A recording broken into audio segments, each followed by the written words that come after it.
السلام علیکم all of you, کیسے ہیں آپ لوگ؟ امید ہے خیریت سے ہوں گے۔ آج کا ہمارا ٹاپک ہے تاریخ اردو ادب۔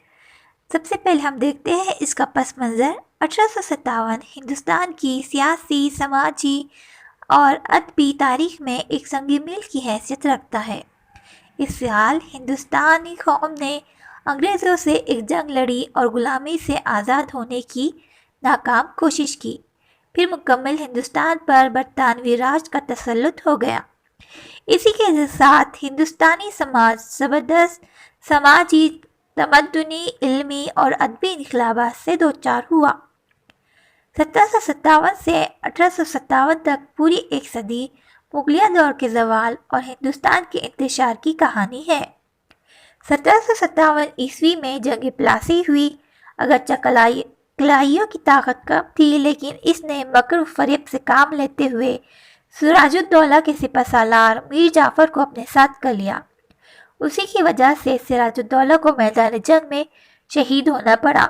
اس طرح انگریزوں کو سراج الدولہ کی شکست سے بنگال میں قدم جمانے کے لیے راستہ صاف ہو گیا۔ یہی وجہ ہے کہ کئی سال تک، یعنی تقریباً 1912 تک، کلکتہ ہی انگریزوں کا دارالحکومت رہا۔ یہیں سے انگریزوں نے یہ نسخہ اپنایا: پھوٹ ڈالو اور حکومت کرو۔ اس طرح میسور میں بھی انگریزوں نے ٹیپو سلطان کو شکست دی۔ یوں سارے ہندوستان میں رفتہ رفتہ انگریزوں نے اپنا اقتدار بڑھانا شروع کیا۔ مغلیہ سلطنت روز بروز کمزور ہوتی جا رہی تھی۔ مراٹھے اور سکھ اپنے اقتدار کے لیے کوشش کر رہے تھے۔ اسی صورتحال سے انگریزوں نے پوری طرح فائدہ اٹھایا اور مغلیہ سلطنت بہادر شاہ ظفر تک پہنچتے سمٹ کر قلعہ تک محدود ہو کر رہ گئی تھی۔ اب مغلیہ دربار علم و فنون کی سرپرستی نہیں کر سکتے تھے۔ شاعر اور ادیب مغلیہ دربار چھوڑ کر اودھ میں دولت کمانے کے لیے جا رہے تھے۔ اودھ لکھنؤ کا پرانا نام ہے۔ اس کے بعد جو زبردست تبدیلیاں آئی وہ اتنی اچانک تھی کہ ہندوستانی اس کا ساتھ دینے کے لیے قطعی تیار نہیں تھے، کیونکہ بے شمار لوگ پھانسی پر چڑھائے جا رہے تھے، کالے پانی کی سزا پر بھیجے جا رہے تھے۔ اس لیے تمام ہندوستانیوں کو انگریزوں کی ہر بات سے نفرت ہو گئی۔ انگریزی علوم کو سیکھنا، ان کے ساتھ اٹھنا بیٹھنا، ان کے ساتھ کھانا، سب مذہب کے خلاف سمجھے جانے لگا۔ لیکن ہندوستانیوں کی مخالفت لا حاصل تھی۔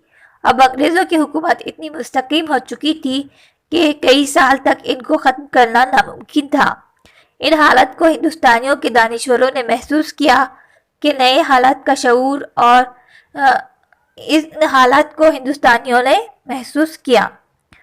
سر سید احمد خان نے اپنی آنکھوں سے 1857 کی حالات کو دیکھے تھے، اس لیے سب سے پہلے انہوں نے اس کو محسوس کیا اور علم و فنون سے لوگ دور ہوتے جا رہے تھے۔ دنیا میں وہی قوم ترقی کرتی ہے جو علم و فنون میں مہارت رکھتی ہے۔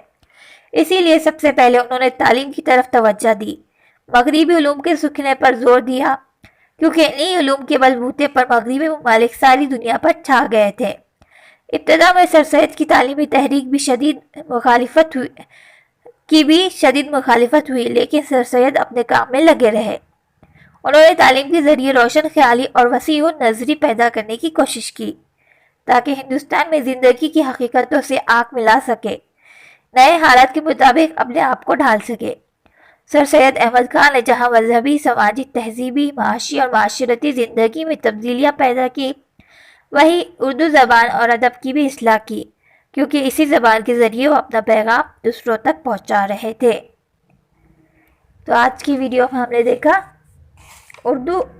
تاریخ اردو ادب کا مختصر سا پس منظر۔ تو ملتے ہیں نیکسٹ ویڈیو میں، تب تک کے لیے اپنا خیال رکھیے۔ اللہ حافظ۔